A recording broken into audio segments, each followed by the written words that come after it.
Et ben voilà, on arrive au troisième moment de notre soirée avant de, bien entendu, les questions. On va parler, dans l'outil de notre leçon ce soir, des marches exploratoires. Alors Solène, du CAUE, architecte urbaniste, on vous écoute. Comment ça se passe et à quoi ça sert ? Oui, alors c'est vrai que Richard Bouygues et Héloïse Ney l'ont rappelé tout à l'heure, c'est vrai que ce qui est important quand on veut faire appel au savoir citoyen et quand les habitants veulent se mobiliser, c'est de pouvoir donner un cadre pour pouvoir entendre tout ce savoir citoyen, faire émerger ces remarques. Et il se trouve qu'au CAUE de Paris, on a accompagné depuis 2011 plusieurs mairies d'arrondissement dans la conception, dans l'animation et dans la restitution de marches exploratoires. Alors les marches exploratoires, elles doivent s'inscrire dans un calendrier du processus de projet d'espace public qui est défini. Ce qui est important de retenir, c'est que quand on fait une marche exploratoire, c'est qu'elle doit enrichir un diagnostic, mettre en débat une programmation, et non pas arriver à la livraison d'un projet pour être une marche explicative ou d'appropriation d'un espace donné. L'intérêt du choix du moment du calendrier du projet est hyper important, puisque c'est là où on va pouvoir faire un diagnostic, donc en marchant évidemment, un diagnostic qui est partagé par les habitants et puis qui va enrichir la programmation d'espace public. Donc c'est important d'avoir un calendrier clair, mais aussi en amont de définir quel public on mobilise et sur quel parcours, avec quels objectifs de travail.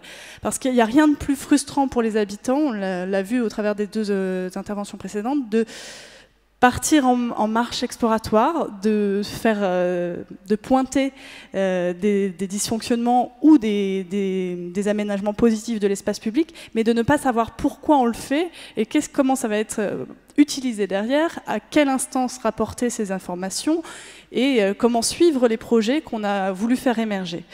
Donc vraiment, se poser les questions sur quel sujet, qui on mobilise. Est-ce que ça va être une marche? Héloïse parlait, par exemple, tout à l'heure, la compétence des femmes particulière. Est-ce que c'est une marche de femmes? Est-ce que c'est une marche de commerçants? Est-ce que c'est une marche conseiller de quartier, mixte, ouvert aux habitants? Dans tous les cas, la marche a un objectif principal, c'est de mettre en débat de façon collective ce que l'on peut constater sur l'espace public.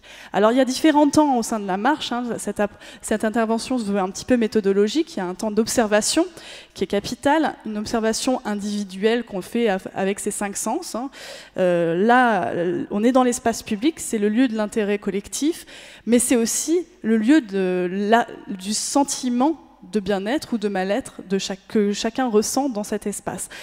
Et le piéton a un avantage aussi à être dans l'espace public, c'est qu'il est confronté à une multitude d'autres usagers, que ce soit d'autres habitants, des touristes, d'autres mobilités, ceux qui travaillent dans l'espace public, etc., etc. Et donc, la prise en compte de multiples points de vue est permise par la marche exploratoire et aussi ce qu'appelait tout à l'heure Héloïse, le savoir du quotidien, le savoir habitant. Donc, observer, mais aussi, ça peut être l'occasion de tester des choses dans l'espace public, puisque une marche exploratoire peut être aussi l'occasion d'expérimenter l'espace public que l'on pratique. Quand je dis expérimenter, ça peut être, ce qui est le plus facilement connu, c'est d'inviter une association de personnes en situation de handicap à tester certains aménagements de l'espace public, mais ça peut être aussi venir tout simplement avec son enfant dans la poussette pour tester le confort de l'espace public, tout simplement. Ça peut être aussi repérer les différents services de mobilier urbain. Par exemple, on va repérer les poubelles, les sanisettes, les bancs, etc. pour voir quel est le confort de cet espace public et s'il est suffisant. La marche exploratoire, donc, pour qu'elle soit efficace, je le disais en préambule, il est important de récolter les informations qu'on va relever. Donc bien sûr, naturellement, on prend des notes, on prend des photos, et c'est important aussi de les géocaliser. Richard Bouygues parlait à l'instant de cette carte qu'ils font en mairie d'arrondissement sur quel projet à quel endroit pour que chacun puisse se situer dans l'espace public.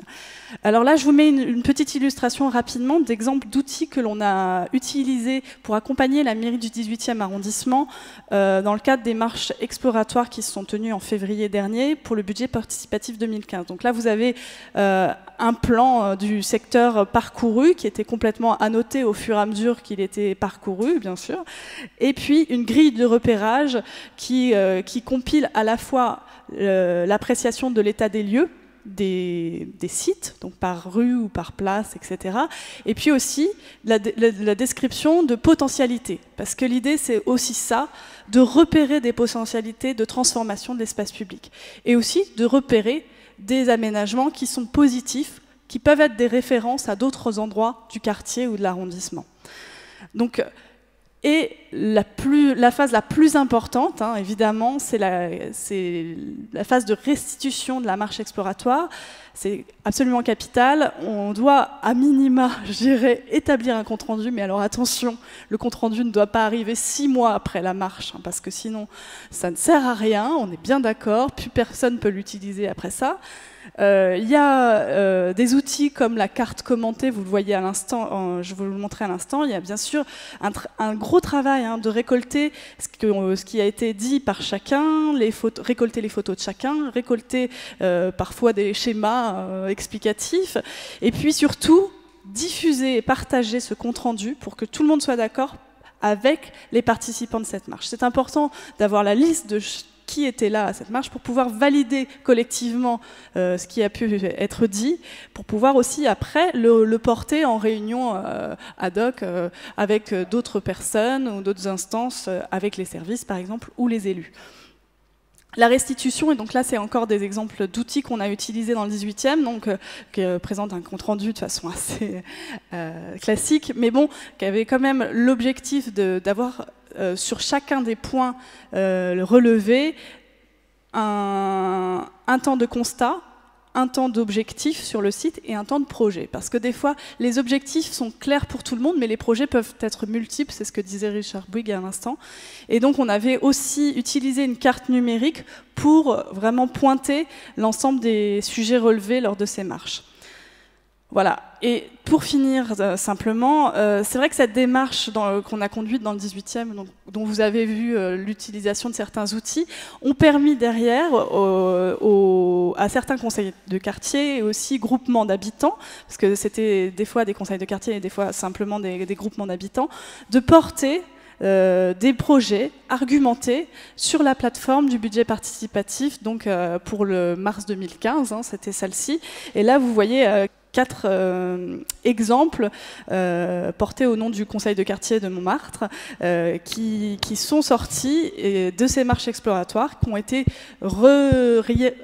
les résultats ont été hiérarchisés et sélectionnés ensuite par des réunions du conseil de quartier pour enfin finir sur cette plateforme et être utilisée. Parce que c'est vrai que le cadre de cette participation est quand même important pour qu'elle puisse être utilisée par la suite, suivie par la suite, et bien pouvoir avoir une lisibilité de ce qui est fait ou pas fait, évidemment. Voilà, je vous remercie.